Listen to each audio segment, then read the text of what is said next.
একটা funny video করছি, হ্যাডাম শত শত মেয়ে লোকের লাগে ভিডিও করে, আমার ভিডিওটা পাবলিশ হয়ে গেছে।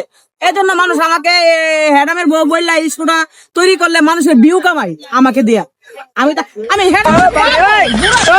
আমি পাগলের কাছে যাবো কেন, বুড়োর কাছে যাবো না। আমি তো উপরে যাই না, আমি নিচে নামি।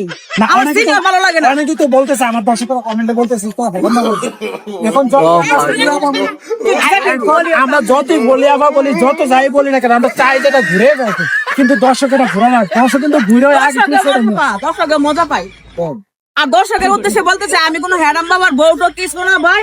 হ্যাডামের সাথে একটা ভিডিও করছিলাম, ভিডিওটা পাবলিশ হয়ে গেছে। হ্যাডামের সাথে সবাই ভিডিও করে। তাহলে আপনি বলে যে না, আর কেউ হ্যাডাম বাবার বউ বলবেন না? না না, আপনারা আমাকে হ্যাডামের বউ গার্লফ্রেন্ড কিছুই বলবেন না। হ্যাডামের সাথে আমার কোনো যোগাযোগ নাই। হ্যাঁ, হ্যাডামের সাথে কোনো আমার সম্পর্ক নাই। আর এখন যে একবার ওয়াল্লাহ কসম, এখন জানতাম হ্যাডাম বাবার বউ। এখন রাসেলের বউ বলে রাশেদের বউ বলে সবাই দাবি করেন নাকি? না এখানে বলছি কি কথা, আমি তো এখন তো মানুষ বিপরীতে তো উঠে যায়। হ্যাডাম বাবা জাগাইতে পারবে না। কি করবো, আপনারাও দেখেন আমি 10 জন